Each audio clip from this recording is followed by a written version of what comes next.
My name is Mel Kennedy. My pronouns are they, them. I am a student midwife. I've entered into my phase 3. I identify as Black, neurodivergent. That means that I am autistic, labeled as ADHD, and other things that come with that. I'm also a certified lactation counselor. I am a childbirth educator. So, my story goes back to my birth. My mother had me when she was 14. My conception was not consensual.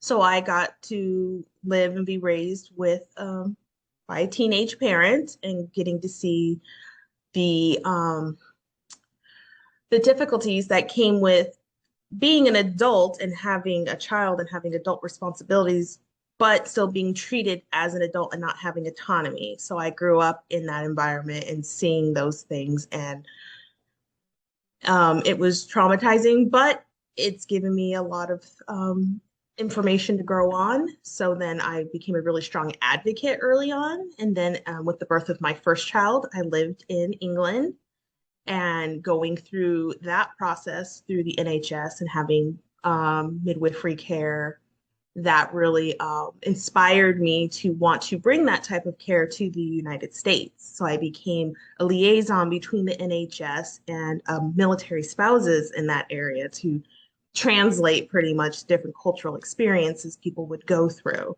And from there, when I returned back to the United States, I became a doula and started working full time in that realm, and not necessarily in a emotional capacity, but going specifically to hospital births to make sure that people were being treated fairly. People, let's just say people in the deaf community, making sure interpreters were there, helping other trans, queer, or poly families, making sure that they were all treated respectfully, through their care, their choices, all the way through the postpartum work. I guess from the beginning parts, preconception, like just making the choice. So people that don't have sperm, now they have to seek out either, through a sperm bank or find a donor. Sperm bank, you think would be an easier choice of just going in, picking somebody, buying a vial, but then you have to find either through an IVF program, a midwife or someone that does IUDs. And then that comes with its own thing of, do you have insurance? Then insurance sometimes makes you have to go through infertility treatment to even then get to the IVF process. If you then secure your own sperm and you need help with getting an IUI, some midwives may have philosophical religious policies that they don't necessarily agree with, helping you conceive a child that may not be in a heterosexual, certain religious view kind of way. Then once you get through all of that, then it is trying to find a care provider to get prenatal care through all the way up through the birth of your baby. And that could be having to constantly reestablish, I'm a single parent by choice. This is my partner. These are my partners. These are our pronouns. I am not mama. I'm a caring parent, all the way through delivery. And especially in a hospital birth in our region, that can be extremely traumatic because you're having so many people come in and out of the room. Nobody is reading the birth plan, seeing the notes that I put on the door specifically saying the person in here is a birthing dad. This is a birthing parent. Their pronouns are they, them, or they are he, she, and their partner is this, or they are deaf. We only come into this room if you have the ASL interpreter with you. Oh gosh, and then we go into the postpartum period. So depending on mode of delivery, trying to get any kind of pelvic floor therapy, any follow-up appointments, lactation care, that's what really inspired me to become a CLC, was then to help parents either co-feed, starting the non-caring parent, helping them, get milk going, getting them donor milk, especially if you have two parents that have sperm, but they have a baby, and then trying to go to the milk bank and get milk for their child being turned away because they don't understand how two non-women can have a baby.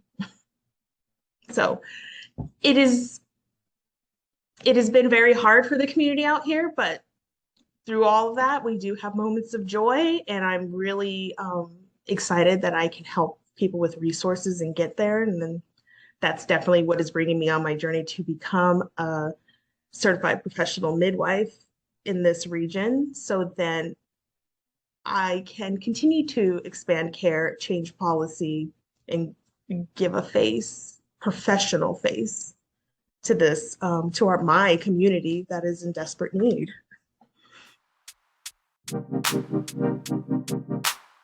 So definitely big moments of inclusion have been one of our larger hospitals in DC. Another fellow queer midwife that was there, they really helped make pronoun pins a thing for everybody.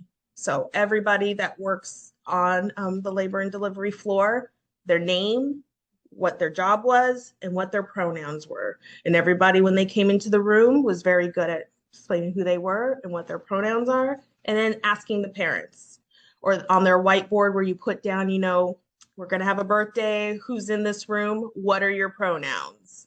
Right, just right there. Like, those have been moments of like, we don't have to panic when we go in there. You are in active labor and we got to go through triage. The last thing you need to like even have on your mind is like making sure that you're not misgendered.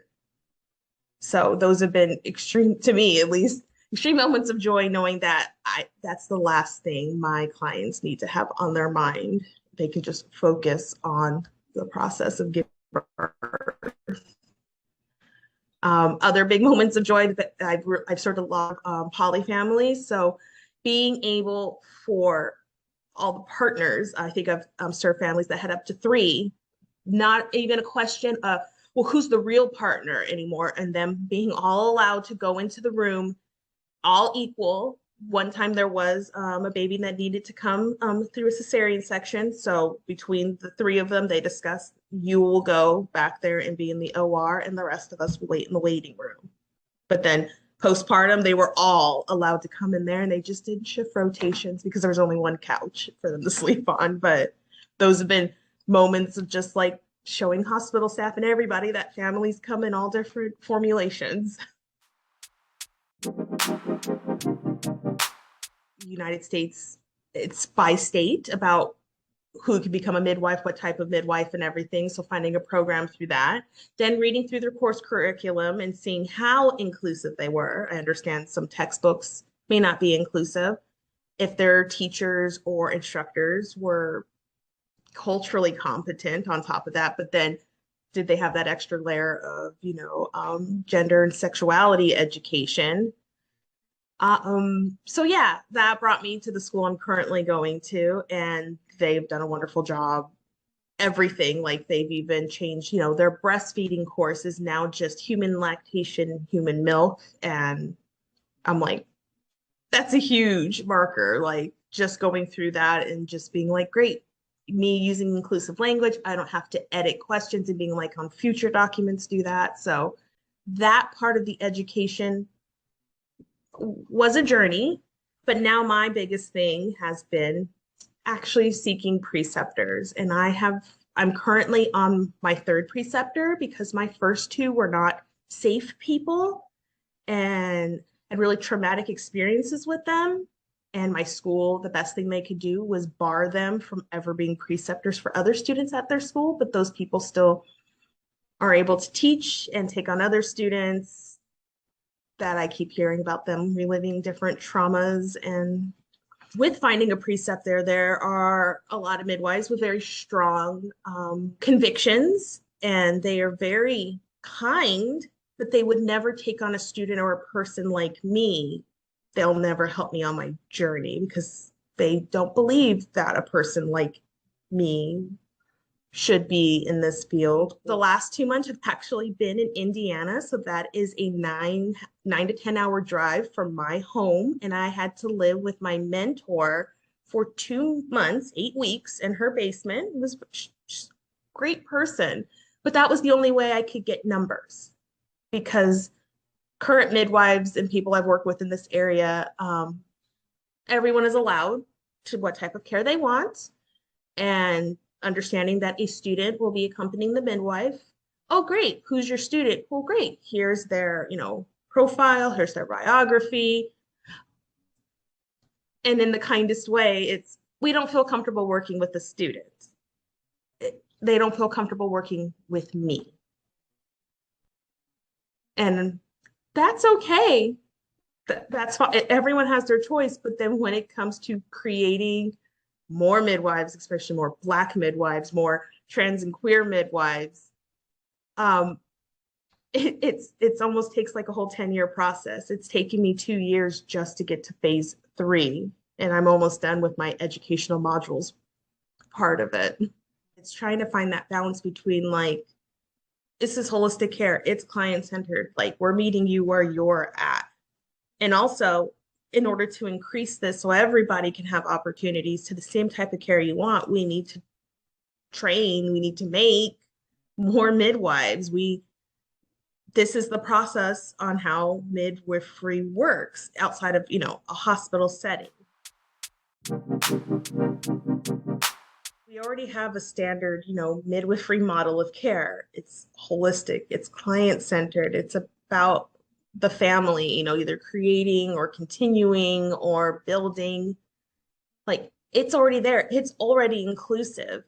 It's the people, when we come into this practice, taking our egos and putting them to the side or leaving them at the door and truly serving a human going through a human experience. So I think it is going to take not the institutions, yeah, but I think it's the people going through the programs and speaking up and having modules, having textbooks change to be inclusive, but the people in the cultures coming into it from whatever view and lens that they're viewing midwifery from, not coming in with certain biases and then trying to change something that's inclusive to then be discriminatory against people that may not fit your own role. And especially in the United States, we've seen that with Black maternal health care, the discrimination and things like you're supposed to do no harm. We're supposed to listen to our patients, when they come to us, and we have Black women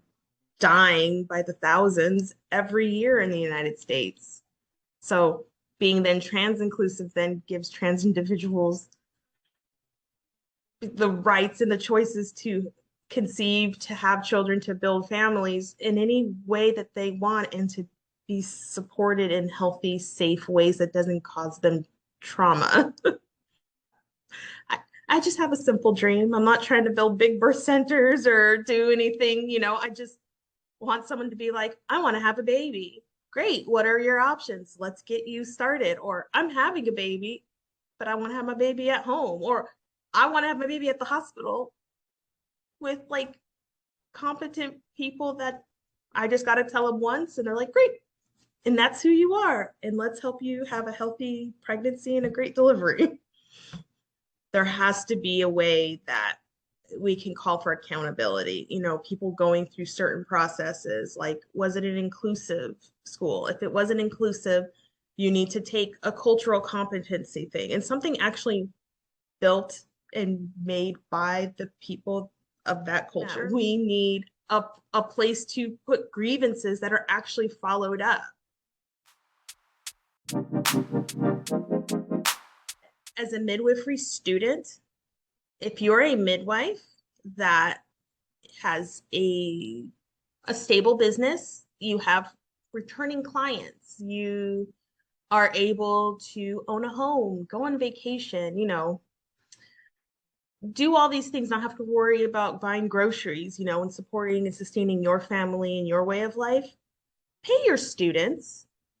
And I'm not talking about, they need thousands of dollars, but if they're coming in for clinical hours, they're following you around in their car to go to prenatal visits in home, they're staying, labor sitting, with a client for 24 plus hours, pay them, be it $10 an hour, for a day at the office, be it an all over, you've helped support this client for X amount of prenatals, the birth and postpartum, here is a flat fee. Why wouldn't you do that or have some type of empathy towards a student going through this process to get to where hopefully you are one day, to then hopefully then become another preceptor. So yeah, birth work is work, pay us.